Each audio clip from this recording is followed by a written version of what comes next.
Problem solution চ্যানেলে আপনাকে স্বাগত। আজকে আমরা দেখে নেব কিভাবে অনলাইন থেকে জিডিওএম এর ফর্ম ফিল আপ করা যায়। তো ফর্ম ফিল আপ করার জন্য সর্বপ্রথম আপনাকে একটি ব্রাউজার ওপেন করতে হবে এবং সেখানে টাইপ করতে হবে hrb.wb.gov.in। এটি লিখে সার্চ করলে ওয়েবসাইটটি ওপেন হয়ে যাবে। এই ওয়েবসাইটটির লিংক আমি নিচে ডেসক্রিপশনে দিয়ে দেবো। আপনারা সেখান থেকে সরাসরি এই ওয়েবসাইটে আসতে পারবেন।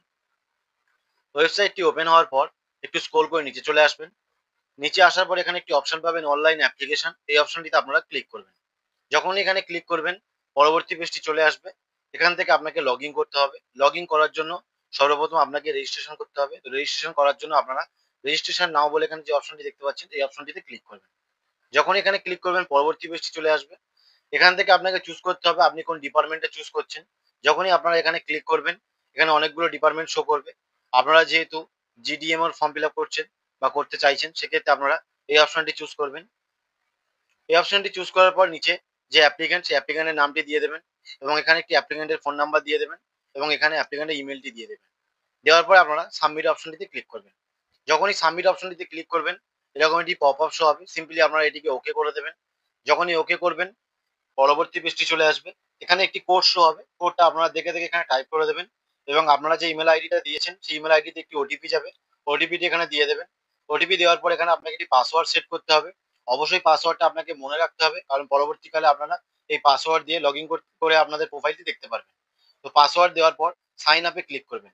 যখনই সাইন আপে ক্লিক করবেন আপনাদের রেজিস্ট্রেশন কমপ্লিট হয়ে যাবে এবং আপনাদের প্রোফাইলটি লগ ইন হয়ে যাবে এবং এখানে একটি রেজিস্ট্রেশন নাম্বার শো করবে এবং আপনাদের এই অনলাইন ফর্ম ফিল আপটি ৪ টে ধাপে কমপ্লিট করতে হবে। এখানে কিছু, কিছু ডেটা আপনাকে ১ম এ নিয়ে নেবে। এখান থেকে আপনাদের যে ডিপার্টমেন্টে আপনারা এপ্লাই করছেন জিডিএমও এই অপশনটি এখান থেকে চুজ করতে হবে। চুজ করার পর আপনারা ১ম এ সেভ করবেন। তারপরে প্রসেস অপশনটিতে ক্লিক করবেন। যখনই প্রসেস অপশনটিতে ক্লিক করবেন ২য় ধাপে চলে আসবে। এখান থেকে আপনাকে বাকি ডিটেইলস গুলো ফিল আপ করতে হবে। তো ১ম এই অ্যাপ্লিক্যান্টের বাবার নাম দিয়ে দেবেন। তারপরে মায়ের নাম দেবেন। তারপরে জেন্ডারটি চুজ করবেন। তারপরে বিবাহিত যদি হয় ম্যারিড অপশনটি চুজ করবেন। আর যদি বিবাহিত না হয় সিঙ্গেল অপশনটি চুজ করবেন। তো আপনাদের যেটি হবে সেটি আপনারা এখান থেকে চুজ করে নেবেন। তারপর এখান থেকে অ্যাপ্লিক্যান্টের প্রেজেন্ট অ্যাড্রেসটি ফিল আপ করতে হবে। অ্যাপ্লিক্যান্ট যে রাজ্যে বসবাস করে সেই রাজ্যের নামটি এখানে দিয়ে দেবেন। তারপরে জেলার নাম দেবেন। তারপরে মহকুমার নাম দেবেন। অ্যাপ্লিক্যান্ট যদি ব্লকে বসবাস করে ব্লক অপশনটি চুজ করবেন এবং এখানে ব্লকের নামটি দিয়ে দেবেন। আর যদি মিউনিসিপ্যালিটি আন্ডারে বসবাস করে তো মিউনিসিপ্যালিটি অপশনটি চুজ করবেন এবং তার নামটি এখানে দিয়ে দেবেন। এরপর এখান থেকে থানার নামটি দিয়ে দেবেন। এখানে পঞ্চায়েতের নাম দেবেন। এখানে গ্রামের নাম দেবেন। এখানে পোস্ট অফিসের নাম দেবেন এবং এখানে পিনকোডটি দিয়ে দেবেন। যদি অ্যাপ্লিকেন্টের প্রেজেন্ট অ্যাড্রেস এবং পার্মানেন্ট অ্যাড্রেস সেম হয় সেক্ষেত্রে আপনারা এই বক্সে টিক চিহ্ন দেবেন। টিক চিহ্ন দেওয়া মাত্রই প্রেজেন্ট অ্যাড্রেস আর পার্মানেন্ট অ্যাড্রেস সেম হয়ে যাবে। আর যদি পার্মানেন্ট অ্যাড্রেস আলাদা হয় তো আপনারা এই বক্সে টিক চিহ্ন দেবেন না, সেটি আলাদাভাবে ফিল আপ করে নেবেন। এটি ফিল আপ করার পর স্ক্রল করে নিচে চলে আসবেন। এখানে আপনাকে ৩টে ডকুমেন্টস আপলোড করতে হবে। ৩টে ডকুমেন্টসই আপনারা জেপিজি, পিএনজি বা জেপিইজি যে কোনো ফরম্যাটে আপলোড করতে পারেন। অবশ্যই ডকুমেন্টসটি ২ এমবির মধ্যে হতে হবে। তো প্রথমে আপনারা অ্যাপ্লিকেন্টের একটি পাসপোর্ট সাইজ কালার ফটো এখানে আপলোড করবেন। তারপরে অ্যাপ্লিকেন্টের একটি প্লেন সাদা কাগজে সিগনেচার করিয়ে নেবেন এবং সেই সিগনেচারটি এখানে আপলোড করে দেবেন এবং অ্যাড্রেস প্রুফ হিসাবে অ্যাপ্লিকেন্টের একটি ডকুমেন্টস আপলোড করতে হবে। সেক্ষেত্রে আপনারা অ্যাপ্লিকেন্টের আধার কার্ডটি এখানে দিয়ে দেবেন। এরপর আপনারা সেভ বাটনটিতে প্রথমে ক্লিক করবেন। তারপরে প্রসেস অপশনটিতে ক্লিক করবেন। যখনই প্রসেস অপশনটিতে ক্লিক করবেন ৩ নম্বর স্টেপে চলে আসবে। এখান থেকে আপনারা অ্যাপ্লিকেন্টের ক্যাটাগরিটা চুজ করবেন। অ্যাপ্লিকেন্ট যে ক্যাটাগরির আন্ডারে হবে তো সেটি আপনারা এখান থেকে চুজ করে নেবেন। ক্যাটাগরি দেওয়ার পর এখান থেকে অ্যাপ্লিকেন্টের কাস্টে চুজ করবেন এবং অ্যাপ্লিকেন্টের কাছে যে কাস্ট সার্টিফিকেটটি রয়েছে সেই সার্টিফিকেট নম্বরটি এখানে দিয়ে দেবেন এবং সার্টিফিকেটটি যে এসডিও ইস্যু করেছে সেই এসডিওর নামটি এখান থেকে চুজ করে নেবেন। সার্টিফিকেটটি যে তারিখে ইস্যু করা হয়েছিল সেই তারিখটা এখানে দিয়ে দেবেন এবং সার্টিফিকেটটি আপনারা জেপিজি, পিডিএফ যে কোনো ফরম্যাটে আপনারা এখানে আপলোড করে দেবেন। এখানে বলা হচ্ছে আপনি যদি পিডব্লিউ ক্যাটাগরির মধ্যে পড়েন সেক্ষেত্রে আপনারা ইয়েস করবেন, না হলে নো অপশনটি চুজ করবেন। যদি এসসি হন ইয়েস করবেন, না হলে নো করবেন। যদি এক্স সার্ভিসম্যান হন ইয়েস করবেন, না হলে নো করবেন। যদি আপনাদের পোস্ট গ্রাজুয়েশন বর্তমানে কন্টিনিউ হয় সেক্ষেত্রে আপনারা ইয়েস অপশনটি চুজ করবেন আর যদি কন্টিনিউ না হয় নো অপশনটি চুজ করবেন। এরপর আপনারা স্ক্রল করে নিচে চলে আসবেন। এখানে বলা হচ্ছে আপনার কোনো এক্সপিরিয়েন্স আছে কিনা। যদি থাকে তার ডিটেলসটা এখানে আপনারা দিয়ে দেবেন। আপনারা কতদিন কাজ করেছেন, কোন ডিপার্টমেন্টে কাজ করেছেন এবং কোন হসপিটালে কাজ করেছেন সেই ডিটেলসটা এখানে দিয়ে দেবেন। কাজ করার পর আপনারা একটা এক্সপিরিয়েন্স সার্টিফিকেট পেয়েছিলেন সেই এক্সপিরিয়েন্স সার্টিফিকেটটা এখানে আপনারা জেপিজি, পিএনজি বা পিডিএফ ফরম্যাটে আপলোড করে দেবেন। এরপর বলা হচ্ছে আপনার যে এক্সপিরিয়েন্সটি রয়েছে সেটি ১ বছরের কম কিনা। যদি কম হয় ইয়েস করবেন, না হলে নো করবেন। এরপর বলা হচ্ছে আপনার এক্সপিরিয়েন্স যদি ১ বছরের বেশি কিন্তু ২ বছরের কম হয় সেক্ষেত্রে আপনারা ইয়েস করবেন, না হলে নো করবেন। যখনই এই অপশনগুলো আপনারা ইয়েস করবেন, তখনই আপনাদের কাজের বিবরণগুলো এখানে দিয়ে দিতে হবে এবং আপনাদের যে এক্সপিরিয়েন্স সার্টিফিকেটটি থাকবে সেটি এখানে জেপিজি, পিএনজি বা পিডিএফ যেকোনো ফাইলে আপনাকে আপলোড করতে হবে। এরপর আপনারা স্ক্রল করে নিচে চলে আসবেন। এখানে বলা হচ্ছে আপনার এক্সপিরিয়েন্স যদি ২ বছরের বেশি কিন্তু ৩ বছরের কম হয়, সেক্ষেত্রে আপনারা ইয়েস করবেন, না হলে নো করবেন। এরপরে বলা হচ্ছে আপনাদের এক্সপিরিয়েন্স ৩ বছরের বেশি কিন্তু ৪ বছরের কম, সেরকম যদি হয় ইয়েস করবেন, না হলে নো করবেন। এরপরে বলা হচ্ছে আপনার এক্সপিরিয়েন্স ৪ বছরের বেশি কিন্তু ৫ বছরের কম, সেরকম যদি হয় ইয়েস করবেন, না হলে নো করবেন। যখনই আপনারা ইয়েস করবেন, আপনাদের কাজের বিবরণ দিতে হবে এবং আপনার এক্সপিরিয়েন্স সার্টিফিকেটটি আপলোড করতে হবে। এরপর আপনারা স্ক্রল করে নিচে চলে আসবেন। এখানে বলা হচ্ছে আপনি যদি কোথাও কন্ট্রাকচুয়াল কাজ করেন ১ বছরের বেশি বা ২ বছরের কম, সেক্ষেত্রে আপনারা এই অপশনটি ইয়েস করবেন, নাহলে নো করবেন। এখানে বলা হচ্ছে আপনি যদি কন্ট্রাকচুয়াল কাজ করেন ২ বছরের বেশি কিন্তু ৩ বছরের কম, সেক্ষেত্রে আপনারা ইয়েস করবেন, নাহলে নো করবেন। এবং সর্বশেষ বলা হচ্ছে আপনি যদি কোথাও কন্ট্রাকচুয়াল কাজ করেন সেটা ৩ বছরের বেশি, সেক্ষেত্রে আপনারা ইয়েস করবেন, নাহলে নো করবেন। এখান থেকে আপনাকে ১ম এ সেভ অপশনটিতে ক্লিক করতে হবে, তারপরে প্রসেস অপশনটিতে ক্লিক করতে হবে।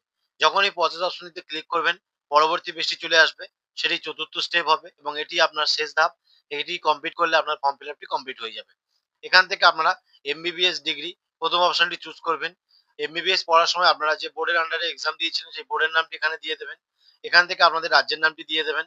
এখান থেকে আপনারা রেজিস্টার্ড অ্যাজ মেডিকেল এই অপশনটি চুজ করবেন এবং আপনারা এখানে ওয়েস্ট বেঙ্গল মেডিকেল কাউন্সিল এই নামটি দিয়ে দেবেন। যদি আপনারা অন্য রাজ্যে বসবাস করেন, সেক্ষেত্রে আপনাদের যে রেজিস্ট্রেশন সার্টিফিকেটটা আপনারা পেয়েছিলেন এমবিবিএস এর, সেই সার্টিফিকেটে আপনাদের যে বোর্ডের নামটি হবে রাজ্যের, সেই বোর্ডের নামটি এখানে দিয়ে দেবেন এবং এখান থেকে আপনাদের রাজ্যের নামটি চুজ করে নেবেন। এখানে একটি অপশন পাবেন, স্ক্রল করে আপনারা ডান দিকে টেনে নিয়ে আসবেন। ডান দিকে নিয়ে আসার পর এখান থেকে আমাদের এমবিবিএস এর ৪ বছরের যে ফুল মার্কস ছিল, সেই ফুল মার্কসটি এখানে দিয়ে দেবেন এবং আপনারা ৪ বছর যে টোটালটি পেয়েছেন, সেই টোটালটি এখানে দিয়ে দেবেন। যখনই আপনারা টোটালটি এখানে দিয়ে দেবেন, পার্সেন্টেজটা অটোমেটিক্যালি নিয়ে নেবে। এখানে যদি আপনাদের সাপ্লিমেন্ট থাকে, সেক্ষেত্রে আপনারা ইয়েস করবেন। আর যদি না থাকে নো করবেন এবং এই অপশনটি 0 করে দেবেন। নিচে এই দুটো অপশনে আপনারা 100 দিয়ে দেবেন। দুটো অপশনে 100 দেওয়া মাত্র এই অপশনটি অটোমেটিক্যালি 100 নিয়ে নেবে। এই অপশনটি অবশ্যই আপনারা নো করবেন এবং এখানে 0 দিয়ে দেবেন। এখানে আপনারা দুটো বক্স দেখতে পাচ্ছেন। এই দুটো বক্সে আপনাকে কিছু ডকুমেন্টস আপলোড করতে হবে। ডকুমেন্টস আপলোড করার সময় অবশ্যই আপনাদের একটা কথা মাথায় রাখতে হবে। ডকুমেন্টস গুলো যেন ঝাপসা না হয়। যদি ঝাপসা হয় তো সেক্ষেত্রে আপনার ফর্মটি রিজেক্ট হতে পারে। ওপরে যে বক্সটি দেখতে পাচ্ছেন এই বক্সে আপনাকে মোট ৪ টি ডকুমেন্টস আপলোড করতে হবে। তার মধ্যে ১ নম্বর হলো এমবিবিএস মার্কশিট, এমবিবিএস এর যতগুলো মার্কশিট রয়েছে। ২ নম্বর এমবিবিএস পাস সার্টিফিকেট, ৩ নম্বর চান্স সার্টিফিকেট, ৪ নম্বর ইন্টার্নশিপ সার্টিফিকেট। এই ৪ টি ডকুমেন্টস আপনাকে পিডিএফ ফাইলে ২ এমবির মধ্যে এখানে আপলোড করতে হবে। আর ২ নম্বর যে বক্সটি রয়েছে এই বক্সে আপনারা এমবিবিএস কমপ্লিট করার পর যে রেজিস্ট্রেশন সার্টিফিকেটটি পেয়েছিলেন সেই রেজিস্ট্রেশন সার্টিফিকেটটি পিডিএফ ফাইলে ২ এমবির মধ্যে এখানে আপলোড করে দেবেন। এরপর আপনারা স্ক্রল করে নিচে চলে আসবেন। এখানে বলা হচ্ছে আপনার কোনো এক্সপেরিয়েন্স আছে কিনা? যদি থাকে ইয়েস করবেন, না থাকে নো করবেন। এখান থেকে আপনি একটাই অপশন পাবেন। এই অপশনটি আপনারা চুজ করে নেবেন। এখানে বলা হয়েছে আপনি কোন ডিপার্টমেন্টে কাজ করেছেন বা কোথায় কাজ করেছেন সেটি এখানে আপনাকে উল্লেখ করতে হবে। যে ডিপার্টমেন্টে আপনারা কাজ করেছেন এবং যে হসপিটালে কাজ করেছেন সেই ডিপার্টমেন্টে আপনারা এখানে উল্লেখ করে দেবেন এবং আপনারা সেখানে কত বছর কাজ করেছেন এবং কত মাস কাজ করেছেন সেটি এখানে দিয়ে দেবেন। কাজ করার পর আপনারা একটা এক্সপেরিয়েন্স সার্টিফিকেট পেয়েছিলেন। সেই সার্টিফিকেটটি আপনারা এখানে জেপিজি বা পিডিএফ ফাইলে আপলোড করবেন। আপলোড করার পরে এড করবেন। যখনই আপনারা এড রোতে ক্লিক করবেন, আপনাদের এখানে দেওয়া ডেটাগুলো এড হয়ে যাবে। আপনাদের যদি একের বেশি এক্সপেরিয়েন্স থাকে, সেক্ষেত্রে আপনারা পরস্পর ডেটাগুলো এখানে এন্ট্রি করবেন এবং এখানে এড রোতে ক্লিক করবেন। যখনই আপনারা এড রোতে ক্লিক করবেন, পরস্পর ডেটাগুলো এভাবে সেভ হয়ে যাবে। এখানে আপনার ডেট অফ বার্থ দিয়ে দিতে হবে এবং ডেট অফ বার্থের একটি প্রুফ এখানে আপনাকে আপলোড করতে হবে। যদি বার্থ সার্টিফিকেট থাকে, বার্থ সার্টিফিকেট দিয়ে দেবেন। সেটি পিডিএফ, জেপিজি বা পিএনজি যেকোনো ফাইলে আপনারা আপলোড করতে পারেন। অবশ্যই ২ এমবির মধ্যে। যদি বার্থ সার্টিফিকেট না থাকে, প্যান কার্ড, ভোটার কার্ড বা মাধ্যমিক অ্যাডমিট কার্ড যেকোনো একটি দিয়ে দেবেন।